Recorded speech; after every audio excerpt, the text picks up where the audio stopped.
Hello again, this is Joe with the Technology Closet, and today we're going to show you another method for making a bootable USB thumb drive for recovering your Mac for OS X Mountain Lion. This is Apple's fully supported and authorized way of making a bootable USB thumb drive from a system that already has Mountain Lion installed with a recovery partition already set up. Basically, this is not going to give you an entire installable version of OS X. That is more done by Lion Disk Maker. That will actually copy all the files necessary to do an installation. This will only make a bootable drive. As you can see, the system requirements only require a thumb drive with at least 1 gigabyte of free space, and it's not a whole lot, whereas Lion Disk Maker requires at least an 8 gigabyte drive. So what this is going to do is allow you to boot the system into an installation mode, but if you do an installation from this, the installation application is going to go out and actually download the entire close to 5 gigabytes of files necessary to do the installation of Mountain Lion.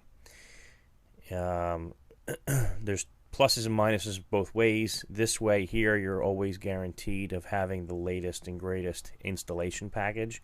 In other words, when Apple released 10.8 and then they released 10.8.1, they update the package in the App Store all the way up to 10.8.1. They're actually at 10.8.2 right now. So when you go boot off of this thumb drive and do an installation, it's going to download whatever the latest one is. So you'll have less system updates once your system is installed and you come up the first time. Lion Disk Maker, that will install whatever package you had downloaded, 10.8, 10.8.1, whatever it is. It'll download that. It'll install that onto the thumb drive, and then when you do an installation, it actually just installs. It doesn't go out and download anything. So it's actually a little bit quicker as well, Lion Disk Maker. At any rate, we'll go ahead and proceed with this setup here. You basically want to download the Recovery Disk Assistant. You can go to support.apple.com and to the knowledge base here and do that, or you just do Google search for Recovery Drive Assistant, and it's usually the first or second link. So click here to download it. We're going to go ahead and do this. And I will warn you that I'm going to do this actually unrehearsed. I'm actually going to download this now live on the video, and we're going to run it unrehearsed. I haven't tried this before yet, so on this virtual machine. So we're going to go ahead and see what happens here. It's kind of like live TV back in the day. Okay. All right, Recovery Disk Assistant. Now let's see. We can run this from here, and we want to say open, and we agree. Now it found the disk untitled, which is my blank USB thumb drive. And it warns me any information on the disk will be erased. So make sure you're 100% sure when you select the disk and click continue. You don't care if anything's erased on this disk, because it will erase it, and you cannot stop it. We're going to go ahead and continue. It's going to ask for my administrator password. I'll go ahead and put that in.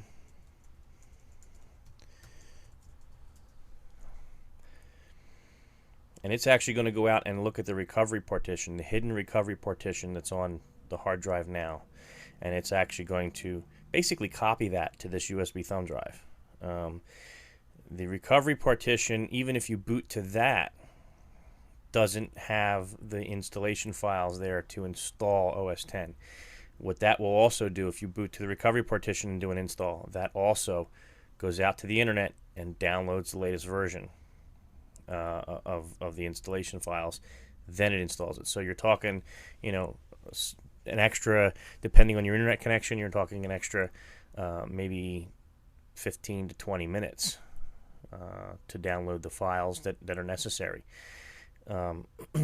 and that can actually increase the time. So if you're looking to deploy this pretty quickly, and Mac is not like Windows in that when you do an installation of an operating system that's been released 6 months ago, you're not going to have 500 gigabytes of updates pending, that you're going to have to run several times and do several reboots. You may have maybe 3 or 4 or 5 updates, and usually the OS updates for OS 10 when they're released, you don't have to step up through them. You can just go, if you're at 10.8 and they're at 10.2 and there's 10.1 in between, you don't have to do 10.1 and then install 10.2. It's rolling. You can install it right, all the way up to 10.2 right out of the chute. Okay, it says it was created successfully.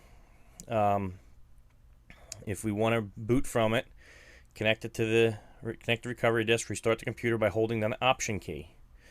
On a Mac, you would hold down the Option key while it's restarting until it presents you with a menu of bootable disks that it found, and the recovery disk should be one of them, the USB recovery disk.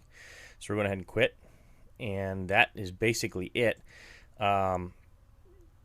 You don't see the recovery disk it's not mounted. Actually, it is, isn't it? No, it's not. We can eject that. You don't see the recovery disk mounted here. You can't. I don't even think you can see it in disk utility. Let's take a look. We see the disk itself, but we don't see a mountable volume. Okay, and again, that's the same as you don't see. You see the disk here, with the Macintosh HD on it, but you don't see the recovery volume that's actually there. It's hidden. You can't even see it in disk utility while you're up and running on the system. So, but basically that's it. That's the way to create the bootable USB thumb drive with Apple's Recovery Disk Assistant. And please subscribe to us on YouTube and send us some feedback at feedback@thetechnologycloset.com. Thanks again for watching.